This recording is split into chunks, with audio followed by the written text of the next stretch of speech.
아이들은 왜 문제를 일으키나라는 제 원고 중 다음 부분이 도움이 되었다고 어느 선생님께서 보내주셨네요. 소아청소년정신과 김현수 교수는 교사, 학부모 대상 우울증 특강에서 우울증에 시달리는 아이는 사사건건 시비 거는 것처럼 보입니다. 우울하거나 수면을 하는 몽롱한 상태에서 누군가 자기 몸에 손을 대면 대뜸 시발 하게 되지요. 그럼 그게 곧바로 교권 침해가 되고 전학 등의 조치가 취해지지요. 제 내원 환자 중에 그런 아이가 있었어요. 머지않아 의료사고가 생겨버렸습니다. 전학 당한 아이가 자살을 한 겁니다. 교사에게 욕하기보다 상황에 대해 툭 내뱉는 말 속에 담긴 우울을 이해하지 못하시지요라고 하였다. 김현수 교수, 2013는 전통주의적 교육 철학을 가진 교사들은 변하지 않는 아이를 책망하고 자유주의적 교육 철학을 가진 교사들은 아이를 변화시키지 못하는 자신을 책망한다. 두 유형 모두 책망한다는 점에서는 동일하지만 자기 책망을 하는 후자의 경우 스스로 극복해야 할 과제가 더 많아진다. 따라서 힘도 더 필요하고 이것이 또 상처로 작용하기도 한다고 했다. 린다 알버트 1996는 협동훈육에서 불량 집단 멤버들과 면담을 해보면 한 가지 주제가 나타난다고 한다. 불량 집단에 있다는 것은 일종의 관계를 맺는 방법이다.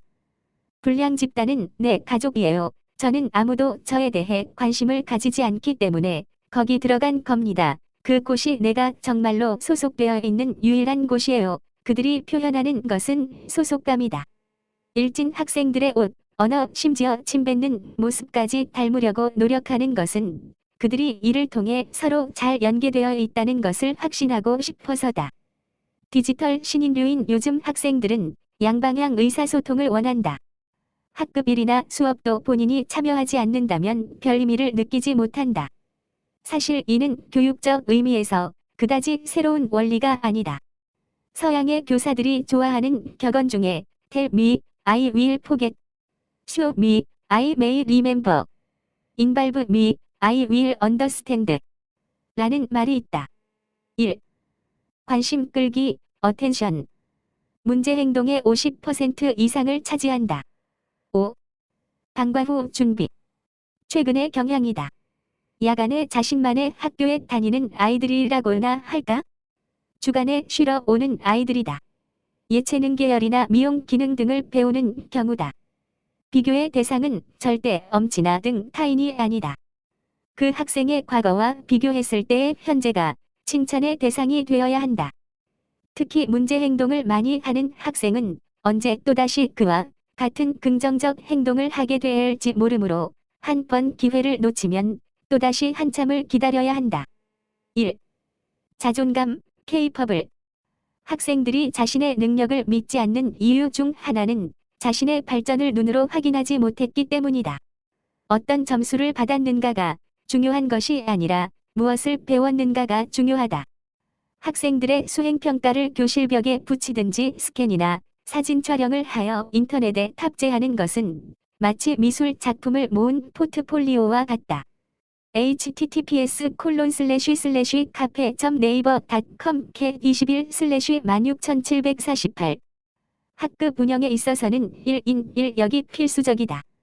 모든 학생에게 한 가지 이상의 역할을 줌으로써 무기력한 학급 생활에 활기를 줄 수 있다. 적절한 하나의 역할을 주었을 때 의외로 자신의 역할에 몰두하는 학생도 많다. 1인 1역으로 자신감, capable, 연계, 커넥티드, 기억, 컨트리뷰가 모두 충족될 수 있다. 3. 연계 커넥티드. 사람에 대한 인정보다는 행동에 대한 인정이 효과적이다. 예를 들어 철수는 참 성실하고 착하구나. 보다는 철수는 어제 과학실 청소를 시켰더니 쓰레기통도 깔끔하게 비우고 구석구석 깨끗하게 정리정돈했더구나. 가 더 큰 효과를 발휘한다. 문제 행동을 하던 긍정 행동을 하던 애정을 주는 것이 중요하다. 애정 어린 한마디의 말투, 머리를 쓰다듬는 애정 어린 접촉 등이 아이들에게 행복한 느낌을 들게 할 것이다.